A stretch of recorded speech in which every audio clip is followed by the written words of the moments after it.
नमस्कार. मी विजय चंदन शिवे. मी हाय dream reality show यामध्ये गेली 2-3 वर्ष काम करतो.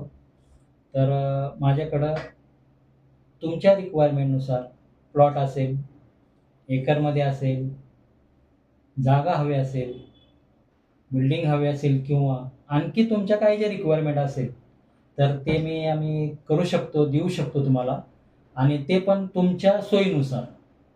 ठीक आहे. असं नाहीये, की तुम्हाला आम्ही सजेस्ट करू इथे घ्या, तिथे घ्या, तसं नाहीये. तुमची रिक्वायरमेंट जर असेल धानोरीमध्ये, वाडीमध्ये, या पुण्यामध्ये, या पुण्याच्या बाहेर, एकरमध्ये असेल, एकरपासून ते साधारण 100, 150, 200 एकरपर्यंत आपण प्रॉपर्टी अवेलेबल करून देऊ शकतो आणि आम्ही ते काम करत आहोत. जर तुम्हाला यामध्ये इंटरेस्टेड असेल, तर तुम्ही आमच्याबरोबर कॉन्टॅक्ट करू शकता. हाय ड्रीम रिअॅलिटी त्यामध्ये मी मॅनेजिंग पार्टनर म्हणून सध्या काम करत आहे. तर थँक यू. धन्यवाद.